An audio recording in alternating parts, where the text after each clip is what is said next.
तत्वों की संख्या और पुरुष प्रकृति विवेक।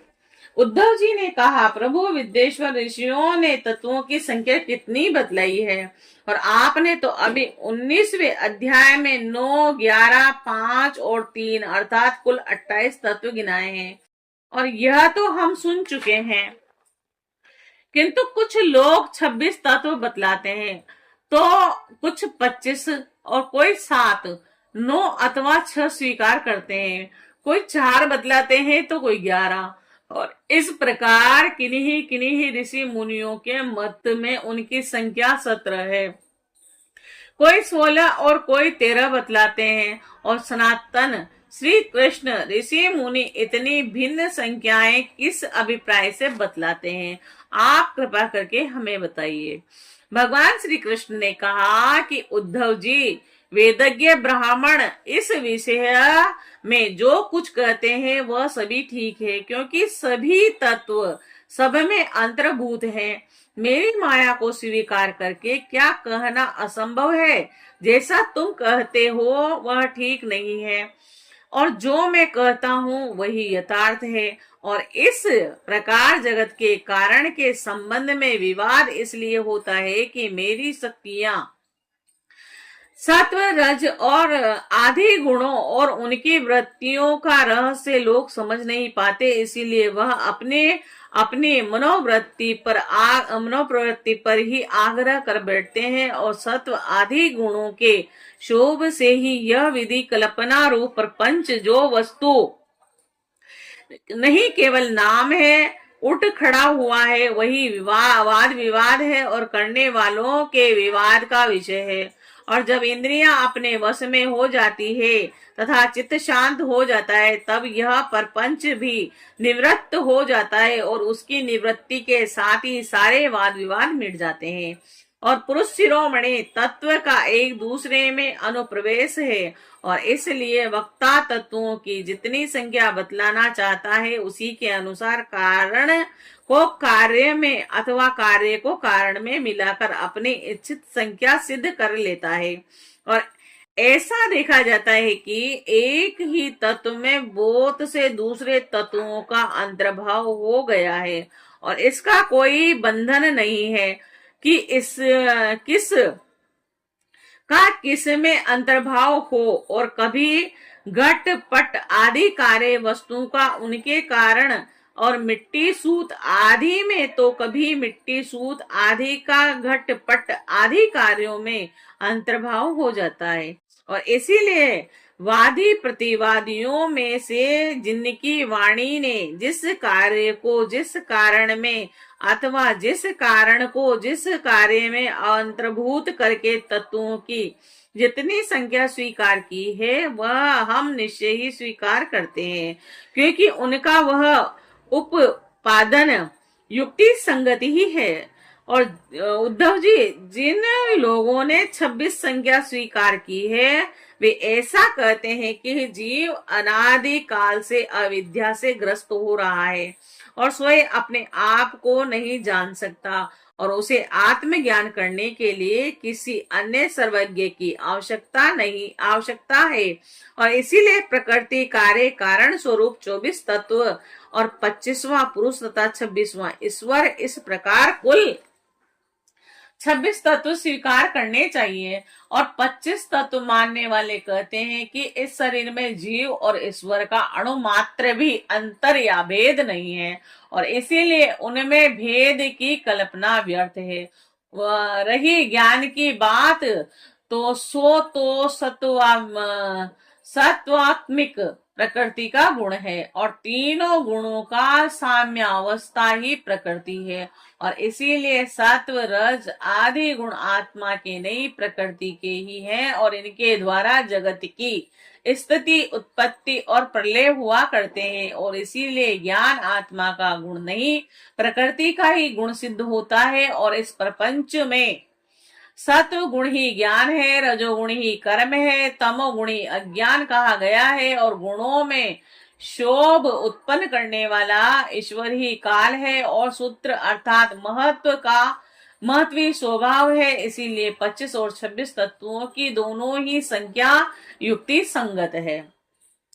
उद्धव जी, यदि तीनों गुणों की प्रकृति में अलग अलग मान लिया जाए, जैसा कि उनकी उत्पत्ति और प्रलय को देखते हुए मानना चाहिए कि तत्वों की संख्या सोई 28 हो जाती है, उन तीनों के अतिरिक्त 25 ये हैं: पुरुष, प्रकृति, महत्व, अहंकार, आकाश, वायु, तेज, जल और पृथ्वी। ये 9 तत्व मैं पहले ही गिना चुका हूँ। और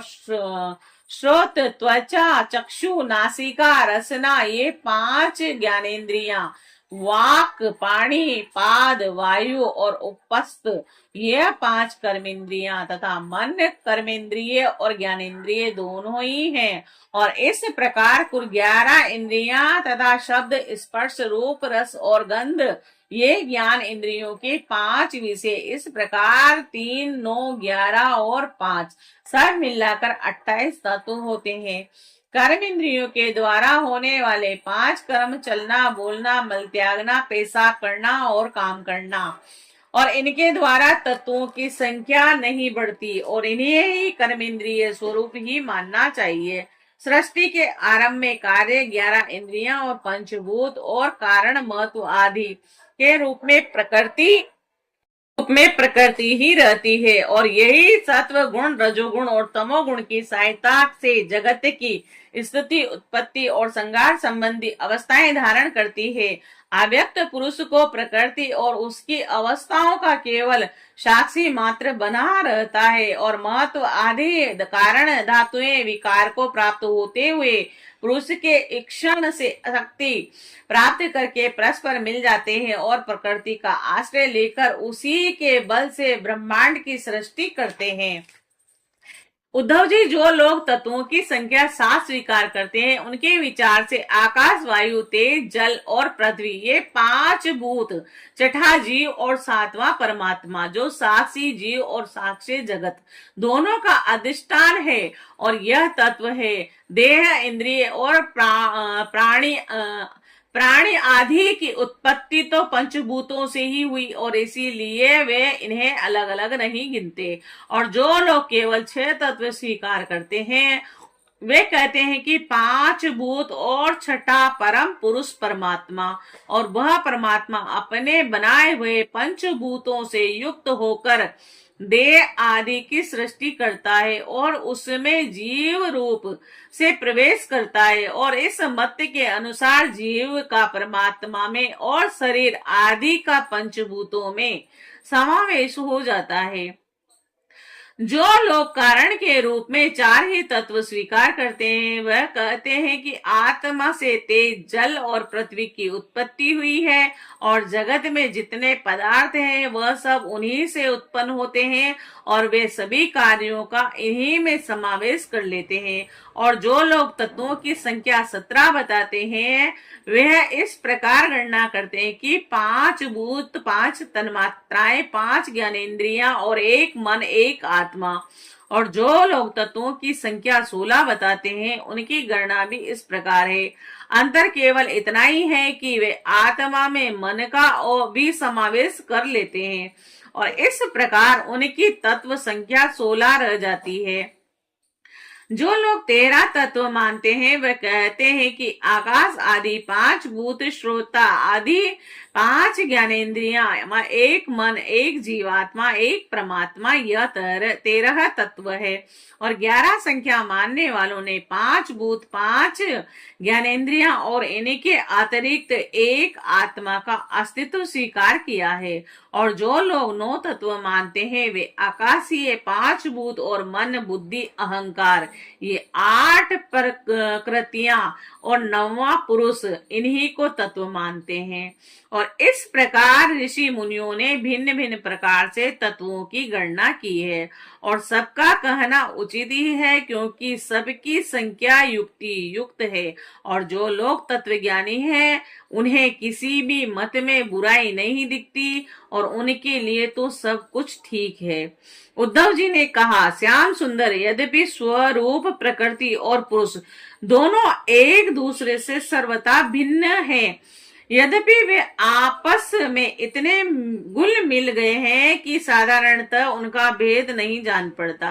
प्रकृति में पुरुष और पुरुष में प्रकृति अभिन्न से प्रतीत होते हैं, और इनकी भिन्नता स्पष्ट कैसे हो। कमल नयन श्री कृष्ण, मेरे हृदय में इनकी विभिन्नता और अभिन्नता को लेकर बहुत बड़ा संदेह है। आप तो सर्वज्ञ हैं और अपनी युक्ति युक्त वाणी से मेरे संदेह का निवारण कर दीजिए। भगवान, आपकी ही कृपा से जीवों को ज्ञान होता है, और आपकी माया शक्ति से ही उनके ज्ञान का नाश होता है, और अपने आत्म स्वरूपिणी माया की विचित्र गति आप ही जानते हैं और कोई नहीं जानता। अतएव आप ही मेरा संदेह मिटाने में समर्थ हैं। भगवान श्री कृष्ण ने कहा कि उद्धव जी, प्रकृति, पुरुष, शरीर, आत्मा, इन दोनों में अत्यंत भेद है। इस प्राकृत जगत में जन्म, मरण एवं बुद्धि हास आदि विकार लगे ही रहते हैं, और इनका कारण यही है कि यह गुणों के शोभ से ही बना है। और प्रिय मित्र, मेरी माया त्रिगुणात्मिक है और अपने सत्व, रज आदि गुणों से अनेक प्रकार की वेद वृत्तियां पैदा कर देती है, और यद्यपि इनका विस्तार असीम है, फिर भी इस विकारात्मक सृष्टि को 3 भागों में बांट सकते हैं। ये 3 भाग अध्यात्म, अधिदेव और अधिभूत। और उदाहरण, नेतेंद्रिय अध्यात्म है, इसका विषय रूप अधिभूत है, और नेत्र गोलक में स्थित सूर्य देवता का अंश अधिदेव है, और यह तीनों परस्पर एक दूसरे के आश्रय से सिद्ध होते हैं, और इसीलिए अध्यात्म, अधिदेव, अधिभूत ये तीनों ही परस्पर सापेक्ष हैं। परंतु आकाश में स्थित सूर्य मंडल इन तीनों की अपेक्षा से मुक्त है, क्योंकि वह स्वतः सिद्ध है, और इसी प्रकार आत्मा भी उपयुक्त तीनों भेदों का मूल कारण,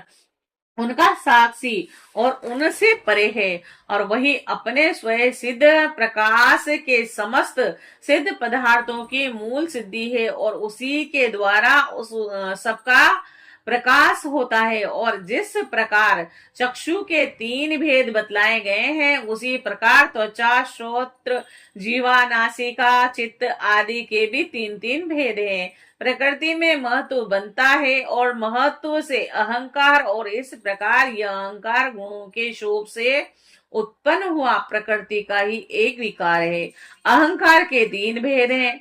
सात्विक, तामस और राजस। यह अहंकार ही अज्ञान और सृष्टि की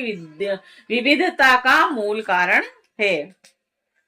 आत्मा ज्ञान स्वरूप है, और उसका उन पदार्थों से न तो कोई संबंध है और न उनसे कोई विवाद की ही बात है। आस्तिक नास्तिक है ही नहीं, सगुण और निर्गुण, अभाव अभाव, सत्य मिथ्या आदि रूप से जितने भी वाद विवाद हैं, सबका मूल कारण भेद दृष्टि ही है, और इनमें संदेह नहीं कि इस विवाद का कोई प्रयोजन ही नहीं है। यह सर्वथा व्यर्थ है, और यद्यपि जो लोग मुझसे अपने वास्तविक स्वरूप से विमुख हैं, वे इस विवाद से मुक्त नहीं हो सकते। और उद्धव जी ने पूछा, भगवान, आपसे विमुख जीव अपने किए हुए पुण्य पापों के फलस्वरूप ऊंची नीची योनियों में जाते आते रहते हैं, और अब प्रश्न यह है कि व्यापक आत्मा का एक शरीर से दूसरे शरीर में जाना, और अकर्ता का कर्म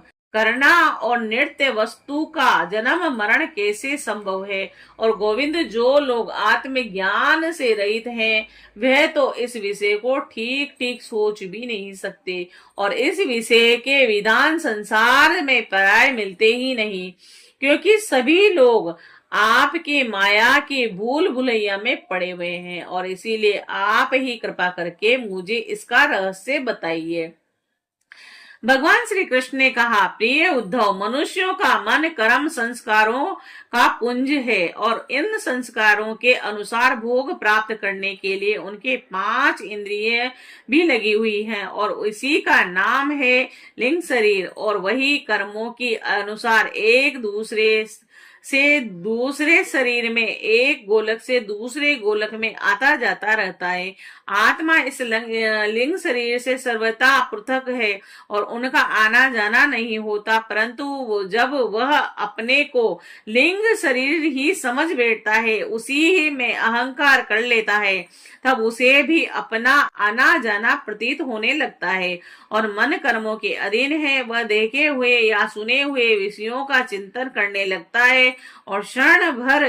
में ही उसमें तदात्कार हो जाता है तथा उन्हीं पूर्व चिंतित विषयों में लीन हो जाता है। धीरे धीरे उनकी स्मृति पूर्वापर का अनुसंधान और भी नष्ट हो जाता है और उन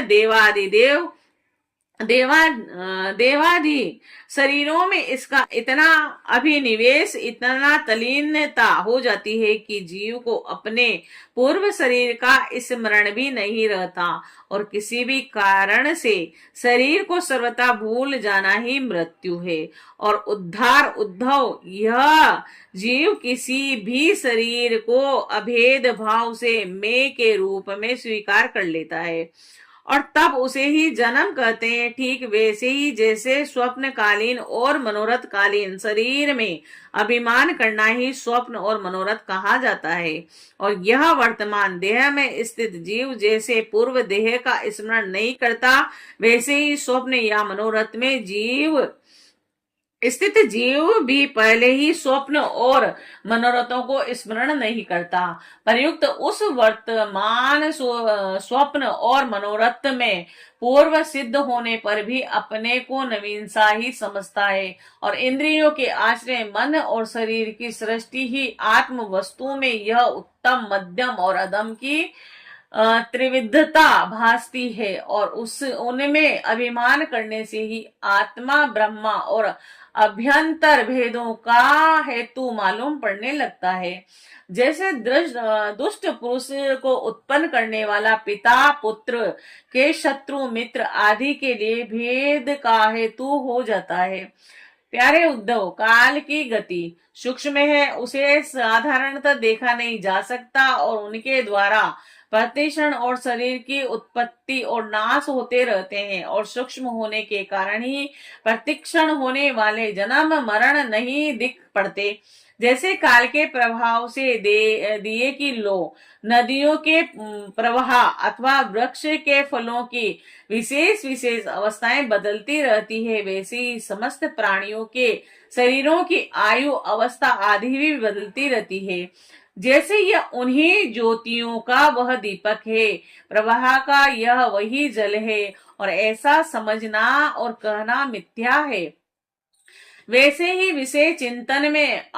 व्यर्थ आयु बिताने वाले अविवेकी पुरुषों का ऐसा कहना और समझना कि यह वही पुरुष है सर्वथा मिथ्या है। और यद्यपि वह भ्रांत पुरुष भी अपने कर्मों के बीज द्वारा न पैदा होता है और न तो मरता ही है, वह भी अजन्मा और अमर ही है, फिर भी भ्रांति से वह उत्पन्न होता है और मरता सा भी है। जैसे कि काष्ठ से युक्त अग्नि पैदा होता और नष्ट होता दिखाई पड़ता है। और उद्धव जी, गर्भधान, गर्भ वृद्धि, जन्म, बाल्य अवस्था, कुमारी अवस्था, जवानी, अधेड़ अवस्था, बुढ़ापा और मृत्यु, ये 9 अवस्थाएं शरीर की है और यह शरीर जीव से भिन्न है और यह ऊंची नीची अवस्था उनके मनोरथ के अनुसार ही है, परंतु वह अज्ञानवश गुणों के संग से इन्हें अपनी मानकर भटकने लगता है और कभी कभी विवेक हो जाने पर इन्हें छोड़ भी देता है और पिता को पुत्र के जन्म से और पुत्र को पिता की मृत्यु से अपने अपने जन्म मरण का अनुमान कर लेना चाहिए। जन्म मृत्यु से युक्त देहों का दृष्टा जन्म और मृत्यु से युक्त शरीर नहीं है। और जैसे जो गेहूं आदि की फसल बोने पर उगाती है और पक जाने पर काट दी जाती है, किंतु जो पुरुष उनके उगने और काटने का जानने वाला साक्षी है, वह उनसे सर्वथा पृथक है। वह वैसे ही जो शरीर और उसकी अवस्थाओं का साक्षी है, वह शरीर से सर्वथा पृथक है। अज्ञानी पुरुष इस प्रकार प्रकृति और शरीर आत्मा का विवेचन नहीं करते और वह उसे उनमें तत्वत अलग अनुभव नहीं करते और विषय भोगों में सच्चा सुख मानने लगते हैं तथा उसी में मोहित हो जाते हैं और इसी से उन्हें जन्म मृत्यु रूप संसार में भटकना पड़ता है। जब अविवेकी जीव अपने कर्मों के अनुसार जन्म मृत्यु के चक्कर में भटकने लगता है, तब सात्विक कर्मों की आसक्ति से वह ऋषि लोक और देवलोक में, राजसिक कर्मों की आसक्ति से मनुष्य और असुर योनियों में तथा तामसिक कर्मों की आसक्ति से भूत प्रेत पशु पक्षी आदि योनियों में जाता है। और तब मनुष्य किसी को नाचते गाते देखता है, तब वह स्वयं भी उनका अनुकरण करने और तान तोड़ने लगता है। वैसे ही जब जीव बुद्धि के गुणों को देखता है, तब स्वयं निष्क्रिय होने पर भी उनका अनुकरण करने के लिए बाध्य हो जाता है। और जैसे नदी तालाब आदि के जल के हिलने या चंचल होने पर उसमें प्रतिबिंबित तट के वृक्ष भी उनके साथ हिलते डोलते से जान पड़ते हैं। जैसे घुमाए जाने वाले नेत्र के साथ साथ पृथ्वी भी घूमती सी दिखाई देती है और मन के द्वारा सोचे गए तथा स्वप्न में देखे गए भोग पदार्थ सर्वथा आलोक ही होते हैं, वैसे ही